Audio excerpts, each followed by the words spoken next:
I'm 78 years old, and I'm sitting alone in a quiet house that once felt too small for my ambition. Most days, the silence doesn't bother me. Tonight, it does. Tonight, I keep thinking about how full my life looked from the outside, and how empty it feels when I finally stop moving. I'm not telling this because I want forgiveness. I'm past that. I'm telling it because time has made me honest, and because there isn't much of it left. I don't need to be admired. I just need to tell the truth while I still can. At my age, you don't think in years anymore. You think in seasons. In mornings, you wake up without pain, and mornings you don't. You think about who still calls, and who stopped a long time ago. You think about names you haven't said out loud in years, and whether anyone would notice if you didn't wake up tomorrow. I used to believe I would be remembered for what I built. That belief kept me busy for 4 decades. It kept me moving. It kept me away. When I was young, I didn't set out to lose anyone. I didn't wake up one morning and decide that work mattered more than people. It didn't feel like a choice back then.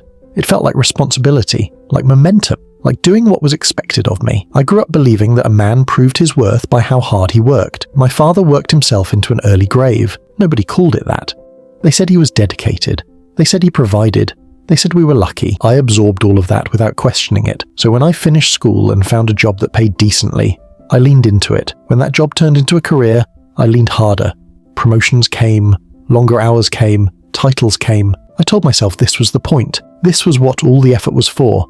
I met my wife in my mid-20s. She laughed easily back then. She asked questions. She wanted to know how my day went. I remember thinking how grounding that felt, having someone interested in the ordinary parts of me. I also remember how often I answered her questions while checking my watch. We married quickly.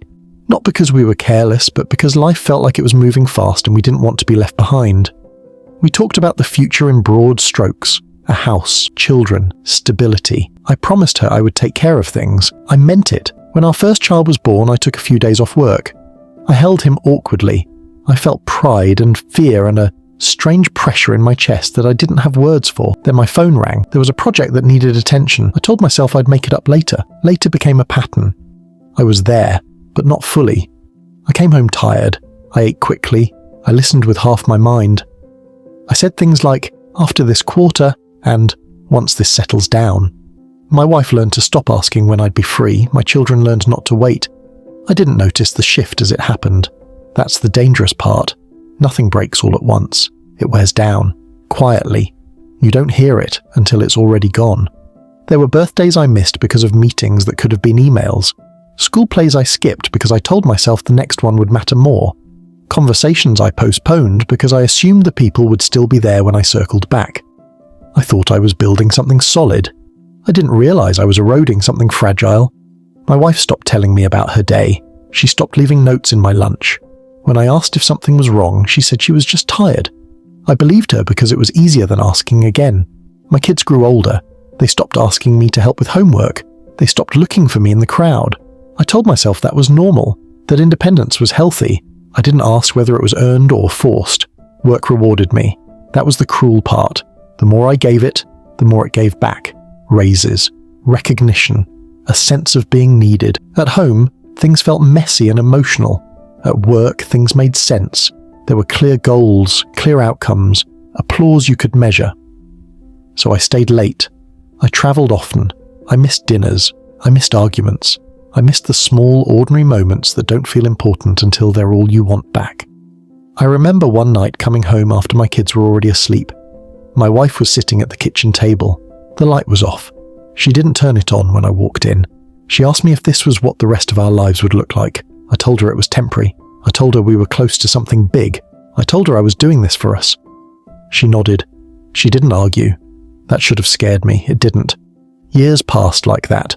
Not in big jumps, in weeks, in routines, in habits that hardened.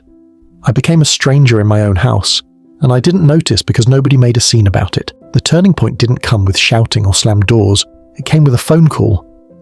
I was on a business trip when my wife had a medical emergency. By the time I got back, the worst was over, but something had shifted. She looked smaller in the hospital bed, not weaker, just distant. Like she'd crossed a line without me. She recovered physically. Emotionally, she never came all the way back. A few years later, she told me she wanted to separate. She didn't accuse me. She didn't list my failures. She said she felt alone even when I was in the room.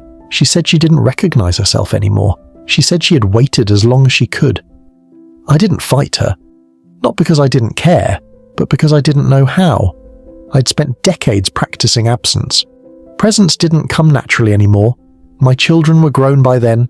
They were polite, kind even, but careful. Like you are with someone you don't fully trust to stay. They visited on holidays. They called on birthdays. They had their own lives, their own priorities. I told myself that was how it was supposed to be. I told myself I had earned my quiet. Retirement came suddenly. I'd imagined it would feel like relief. Instead, it felt like being dropped into a room where the music had already stopped. The phone stopped ringing. The calendar cleared. The titles meant nothing. The company moved on without me. I was replaced faster than I expected. That was when the weight hit. Without work to hide behind, everything else came into focus. The empty evenings, the strained relationships, the knowledge that I had been present for meetings but absent for lives. I tried to reconnect. Awkwardly. Late. I invited my children to dinner more often. I asked questions I should have asked years earlier. They answered kindly, but briefly. You can't force closeness. You can only grow it when there's time. I'd already spent mine. My ex-wife and I speak occasionally, mostly about practical things, sometimes about the past, but only in safe ways. We don't revisit the moments that mattered most. There's no point. We both know where they went. Friends drifted too. Work friendships don't always survive the absence of work. You realize how many conversations were held together by shared stress and nothing else. Now, at 78, I measure my days differently. I wake up early, I drink my coffee slowly, I watch the light change in the room. I think about the people I loved and the ways I showed it poorly. This is the part I wish I had understood sooner. Success is loud. It demands attention. It praises you immediately. Love is quiet. It waits. It assumes you'll notice. I kept choosing the thing that shouted over the thing that whispered. By the time I turned around, the whispers were gone. If you're listening to this and you're busy, I understand. I really do. If you're tired and chasing something that feels important, I won't tell you to stop. I won't tell you you're wrong. I'll just tell you what I didn't see. People don't leave all at once. They fade, they adjust. They learn to live without you long before you notice they've gone. There is no finish line where you suddenly have time. There is no moment where life taps you on the shoulder and says now is safe to pay attention. I thought love was patient enough to wait forever. It isn't. It's resilient, but it's not infinite. I don't regret working hard. I regret believing it was the same as being there. I regret assuming my presence could be postponed. I regret thinking I would be missed more than I am. There are things I can't fix now, conversations that will never happen, moments that belong to someone else's memory, if they're remembered at all. That's the part that still catches in my throat. I live with gratitude too, for the life I had, for the chances I did get, for the fact that I can still sit here and tell this honestly. But gratitude doesn't erase loss. It sits beside it. I don't know how much time I have left. None of us really do. I know it's less than I once assumed. I know I won't get another 40 years to make different choices. If this meant something to you, if it stirred something uncomfortable or familiar, sit with that. You don't need to change everything overnight. Just notice who you're delaying. Notice who you're promising later to. Later is fragile. I'll end this the way I live now. Quietly. Aware. Accepting that some doors don't reopen and some lessons arrive only when there's no use for them anymore. This is one of those lessons. Thank you for listening.